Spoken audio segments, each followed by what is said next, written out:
Hello friends, and a warm welcome to the Slow Living Collective.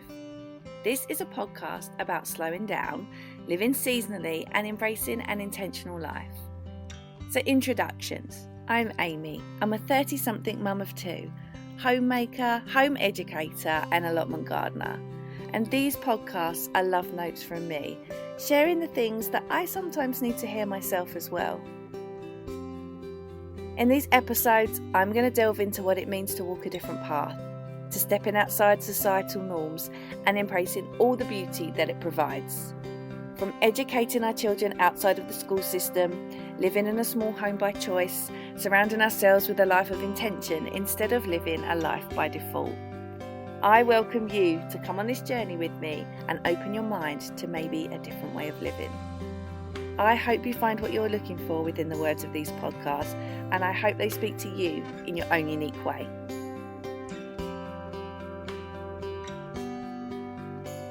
Hello everyone, and welcome back to another episode of the Slow Living Collective.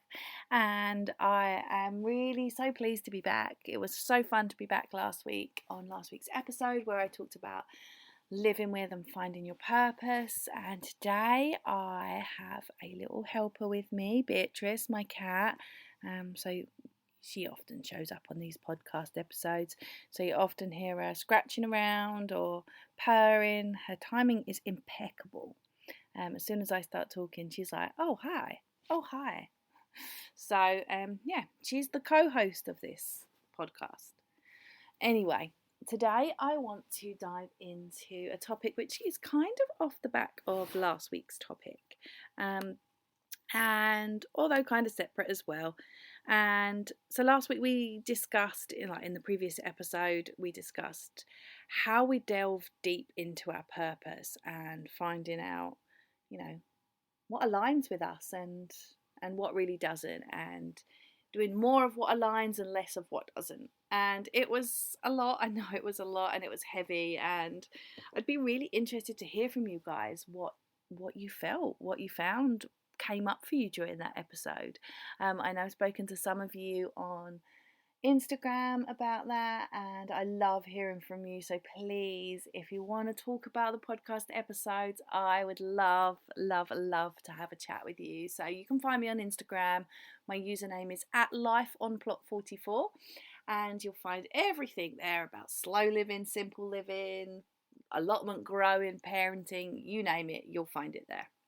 It's definitely the behind the scenes to my life. And so I know some of you that got in touch with me said, last week's episode was just incredible, some of the things it brought up for you. And like I said last week, it's going to bring up different things for everyone, and everybody's purpose and the way they live their life is going to look so different from the next.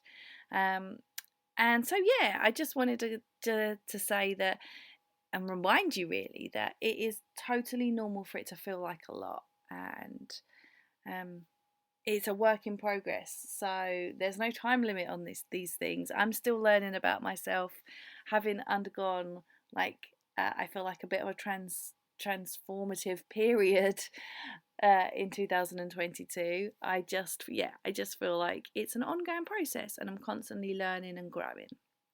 So if you took things away from last week and you're still working on them, just remember that just take as much time as you need. There is no time limit on finding yourself and finding your purpose. And just dive into that and feel it, and just go at your own pace. So this week's episode, I wanted to, moving off the back of how we feel about ourselves and finding our purpose, I wanted to talk about our homes. And I wanted to talk about our homes because our homes are our sanctuaries, and they often get sort of missed out in this whole process of just finding out who we are, when they are a huge part of, or a huge extension of, ourselves.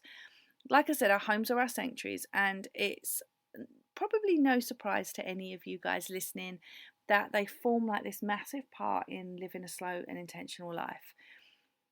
And I think when we're at home more, we notice more of the things that don't work for us. And it's a place where we can truly be ourselves.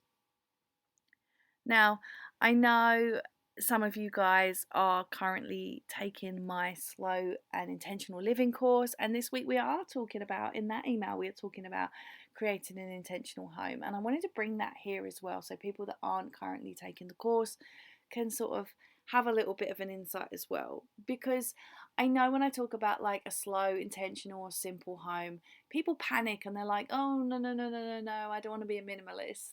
And me neither, right?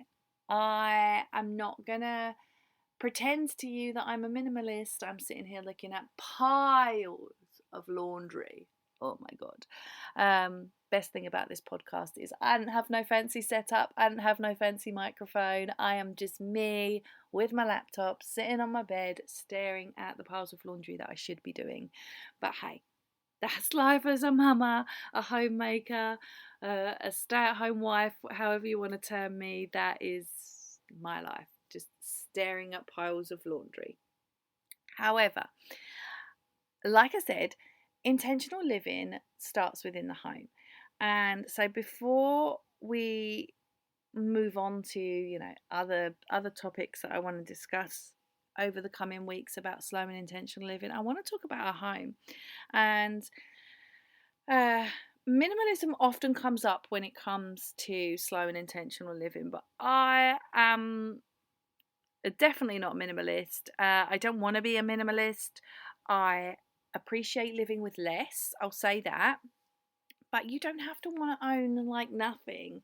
You can still have stuff. It's completely okay to have stuff, but less stuff can sometimes be the goal because we tend to overfill our existence. Right? Our homes are not a storage unit. We can go to IKEA as much as we like and buy storage solutions, but homes are not storage units. Our homes are our homes.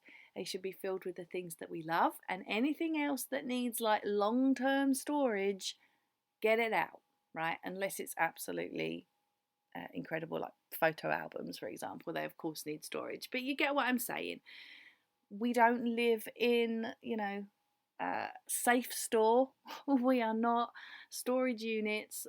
We are not. Our homes are not vessels to contain stuff that we maybe might need one day. Our homes are our sanctuaries, and we should be filling them with stuff that we love, that bring us joy, that we need, that are useful, or very sentimental to us. But there is so much in our homes that we do not need. We do not need it.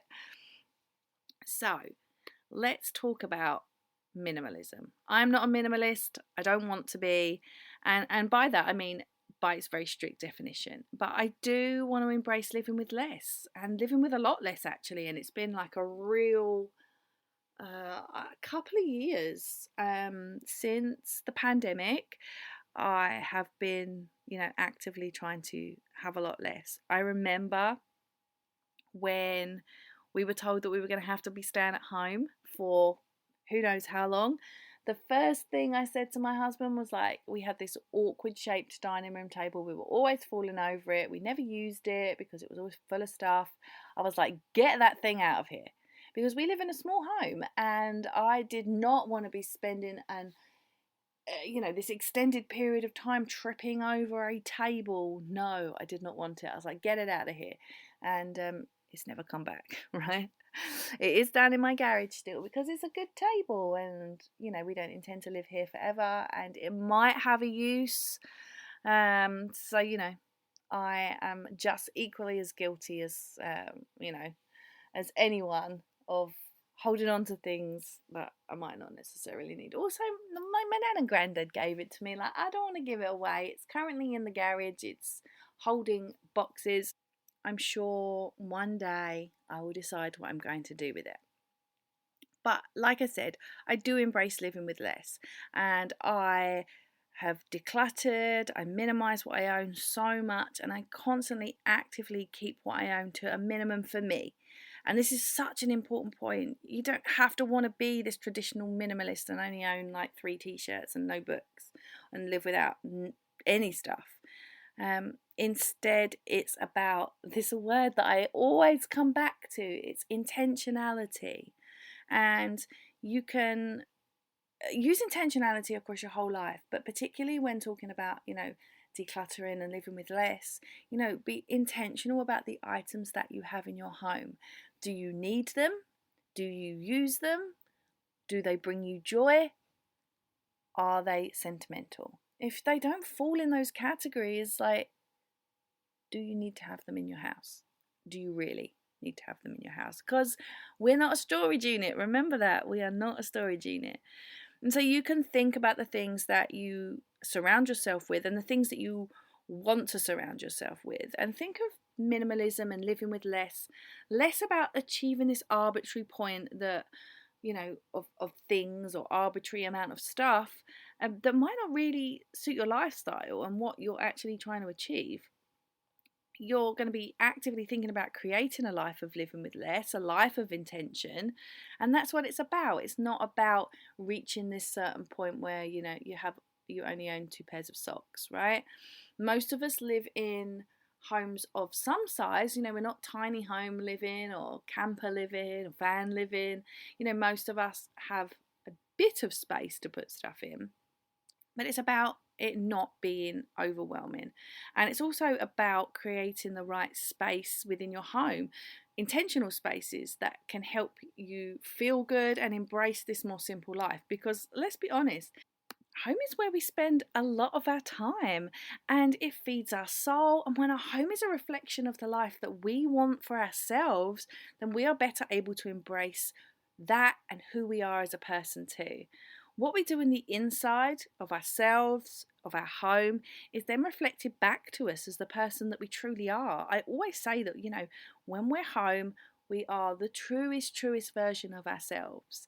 And, I try and be authentic in every way, shape, or form. But, the Amy that exists inside these four walls is not always the Amy that is portrayed in the outside world. And I think a lot of us would agree that that's the case. Like, we have different versions of ourselves for different situations. And so I love that our homes and our spaces that we have around our homes are just this wonderful reflection of who we are as people. And to do this, we can think about how we bring intentionality and slow and simple living into our homes, and how we create these spaces that work for us, that feel good, and that have purpose. And so, going back to that idea of, the things that we have in our home and the spaces that we have in our home, do they work for us? Do we need them? Do we want them? Do they make us feel good? Do they bring us joy? Or are there things around that are of sentimental value? Like, those are the most important parts, I feel, when we are creating these spaces around our home. And I want to talk today, I guess, give you some tips on how to create these spaces around your home that will keep you inspired and keep bringing you back to who you are and who you exist as within your home. And one of the things that I have always done is just taking a look around my home and seeing what works and what doesn't work. Like, we all know when something doesn't work. I had a laundry bin that was just inside my bedroom door. It's really difficult to explain, but I have like this very narrow entryway into my bedroom before it opens up into the entire rest of the master bedroom, and it's just sort of like a narrowish hallway, and I had sort of put this double laundry basket in there, and I was forever banging my thighs. It's a soft fabric laundry basket, but it does still have fairly hardish corners. I was forever banging my thighs as I came through the door, and I was forever full of bruises. And so I moved it out of the way. And I don't get so many bruises now. I still sometimes walk into it, but it's it's in a part of the room that's I'm less likely to be walking past all the time. So it's just looking at each room and then looking at the spaces within that room, because each space is something in terms of the setup of the room, the setup of your home, and it's important that all of your home feels good and looks good to you. And when I say looks good, it doesn't have to look perfect, it doesn't have to be perfectly decorated, it doesn't have to have this aesthetic, but it has to look good to you. Because when it looks good and it feels good, everything else flows around it. So you can take time to look at each space and look at each room and the spaces within it and work out what you want to achieve in each space and then ultimately each room. So like maybe there's a better way that you can use that space. We all have to store some things regardless of how little we own. So think about what storage solutions will look like in any given area. Now, like I keep going back to, we are not a storage unit. We don't need piles and piles of IKEA furniture destined to just store our stuff. But if you're anything like me, things like in the downstairs of my house, where the kids' toys are, like I don't want to see them all the time. We have minimal toys out for the kids because that really, really works. Not just for our visual benefit, but for the way the kids play as well. When they have less, it's less overwhelming and they play better.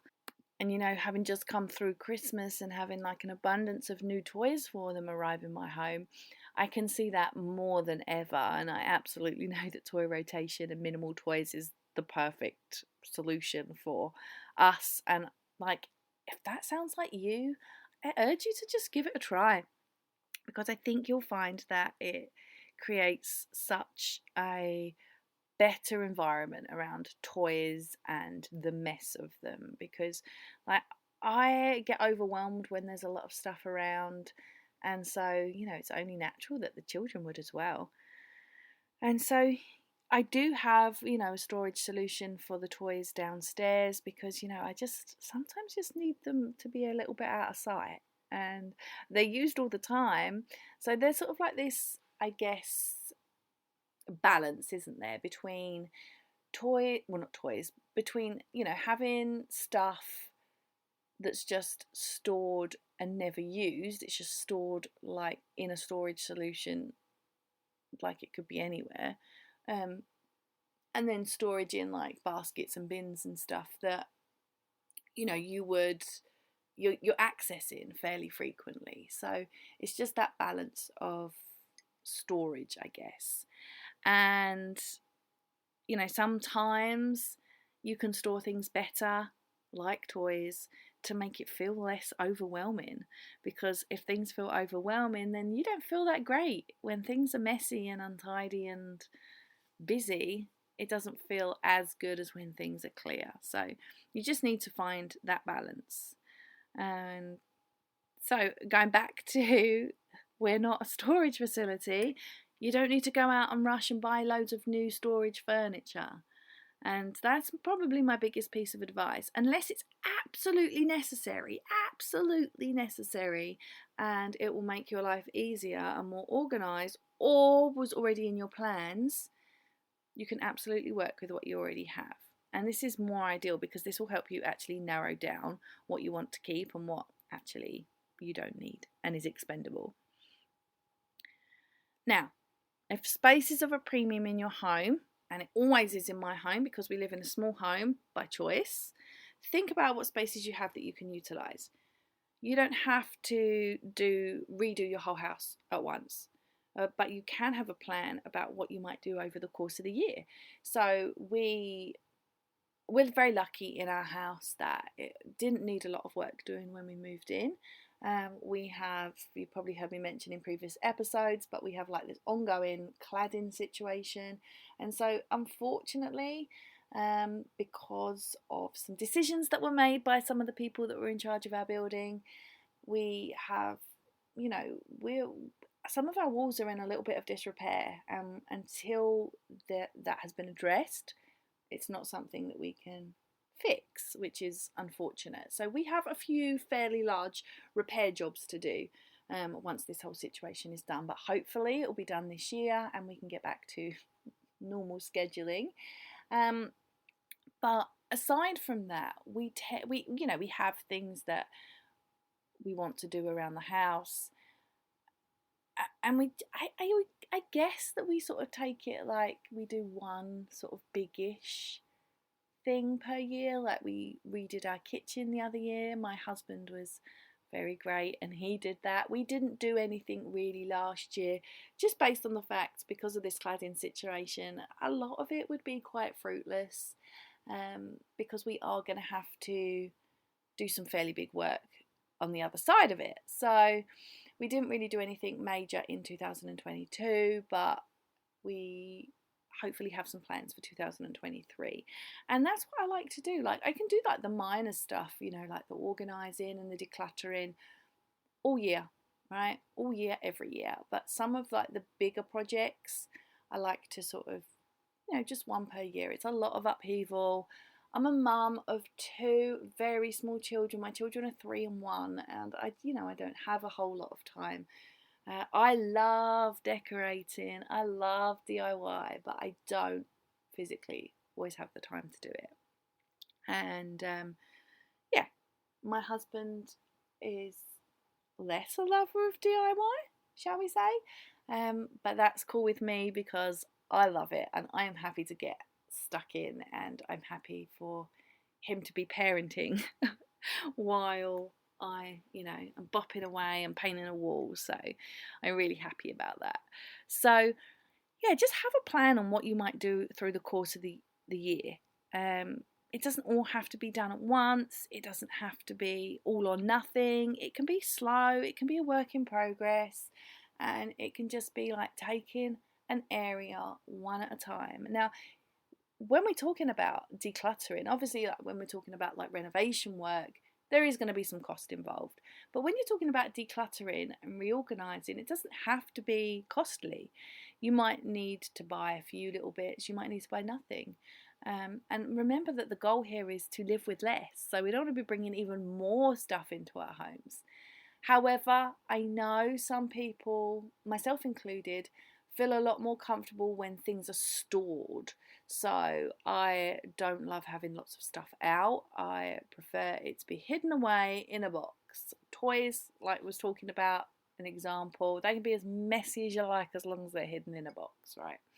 So some of us will just have less stuff overall and there won't be any need to store it. Some of us will have slightly more stuff and will be more comfortable putting it in baskets, boxes, bins, etc., and making it look slightly better. And it's going to be very dependent on who you are as a person.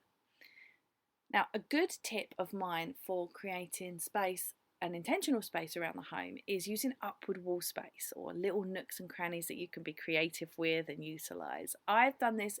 So this property we live in, we own, but prior to that we rented for a year. And when you're in a rental property, there's very little that you can actually do to sort of improve your living situation. So some of the things that I did in there was just using upward wall space. And one of the examples of this is we had this very sort of bare kitchen wall, right? We had this counter and a bare kitchen wall, and the kitchen was tiny, really tiny. Like I have a small kitchen now, but this was tiny.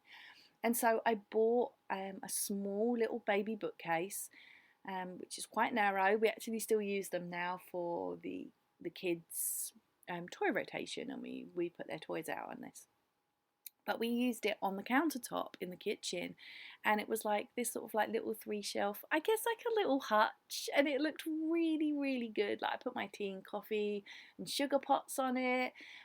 You can store cookbooks, anything, and so that looked really good. And that was just a way to use what was just like a bare wall, right? And if I'd have lived there, I'd have probably put some shelves up. But that's a great idea, just using upward wall space. And you just using these like upward wall space or awkward parts of your home, nooks and crannies, all these little things, you can find that you could really be useful in creating some unique storage or sort of just decor options as well.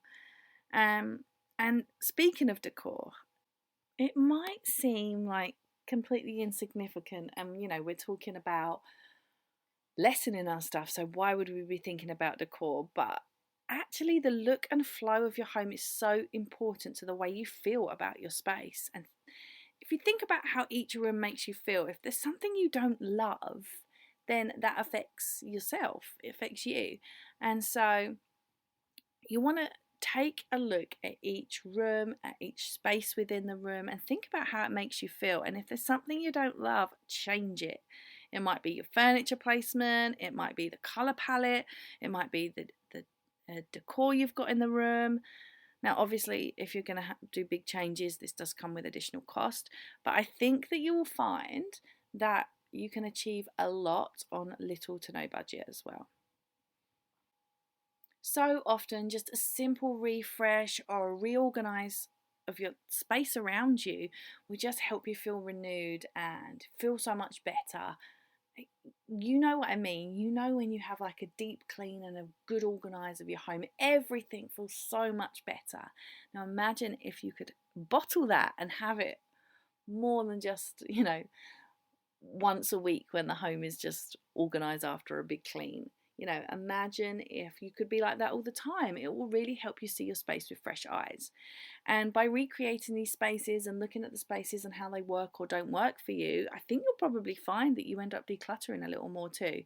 Because if you're anything like me and nothing helps expedite the decluttering process, like having that last pile of stuff that just has no home. Whenever I'm doing like a big declutter, I get to the point where I'm like, right, bin it all because I'm just done with it. And I love it when I get in that mode because that's when I do my best decluttering. So, how can you get started with this? Just when you're around your home this week, have a think about the room you're in, the space you're in. How does it feel? How does it feel inside to you? Does it work for you? Do you feel like you have like one piece of furniture too much in the space? I always have this joke that it doesn't matter how much furniture I take from this house, there is always one piece too many. And yeah, always. I think it's just the way it's going to be. But anyway, just have a think about, is there too much furniture in the space? Are there things in the room that you could do without, that you could move somewhere else, that you could declutter entirely? Does the space feel calm and serene, or is there something that just irritates you a little bit about it? Because if it's irritating you, then it's constantly irritating you, whether you sort of realize that or not. The answer isn't moving house, by the way. So many times people say, oh, we've outgrown our home, so, we're going to have to move somewhere else. And I appreciate there are circumstances where that happens. If you have more children, you need to have, an extra bedroom space eventually. But, for us, we live in a 2-bedroom house, 2-bedroom split level flat, technically. And we ultimately will want to one day offer our children their own spaces. And but currently they're 3 and 1. They don't need their own spaces. They don't even sleep in their own bedroom. I have a whole bedroom spare, so I'm not worried about it at the moment. But so often we believe that we've got to move house so we fit more into a space. But actually, if we didn't have so much stuff, what would that look like? Because I know that a few years ago, like 3 years ago, I would have said, like, we're outgrowing this space. 3 years on, I have an additional child and everything that comes with the additional child, more clothes, etc., etc. And we have never fit in our space better. So it's not always about having to move house, because something else as well is that, moving house and upgrading comes at a significant cost. So I know, if you move, you could move somewhere cheaper, but like, I don't want to move away from where I live. I was born and raised here. This is where my family and my friends and my whole network is. I shouldn't have to move away. I shouldn't have to move like 6 hours away to have an affordable place to live. So for us, the importance is actually in our finances as well. It's that we're not overstretching ourselves, that we're not taking on, like mortgaging ourselves up to the hilt, that we have breathing room in everything that we do. And so, to me, that's more important than, the upgrade. Eventually we will move, but Who knows? Who knows what that's going to look like? I don't even know that yet, so we'll see. So yeah, just look around your home and find out, how it feels to you. Really think about it. Yeah, so just look around your home, make some notes for each room, figure out what works, what doesn't, what feels good and what doesn't, and slowly just start to just change things around, declutter a little, open up spaces, figure out how maybe you could do things differently. Think about using those little awkward bits of space that you wouldn't usually use, and how that can really add some value to the space that you live in. I promise once you start doing this, it seems like a massive undertaking, but just slow and simple. Slow and simple. It will win the race, I promise. This doesn't all have to be done in January. This can be a long, throughout the year process, just a little bit at a time, and I promise you will honestly start to feel better. Identify those spots that really get you back up, and just start to think about how you can feel a bit better, because your home is your sanctuary and you should feel amazing in it. Another episode is done and dusted, and I just want to come on and say thank you so much for lending me your ears throughout this podcast episode. I hope you had some great takeaways. Living and creating a small, functional, intentional home that feels calm and serene is something that I love. I could talk all day about it, and I'm sure there will be future episodes where I delve into this in a little bit more, I guess. I'm sure I will. I'm sure I'll be back with more hot takes and tips at some point in the future. But for today, I hope you got something from this episode. I would love to see what you get up to around your home as you reorganize your spaces. So definitely tag me if you put anything on Instagram. You can find me at Life on Plot 44, and I share tons over there about my home, honestly, all the time. And just remember, our homes are not storage units. They are a space for us to live, to exist, to feel happy, to feel calm, serene and joy. So let's ditch all the clutter and let's go into 2023 with a bit more of a clearer home, clearer life and a clearer mindset. I will catch you in the next episode. Thanks so much again for listening, and I will talk to you guys soon.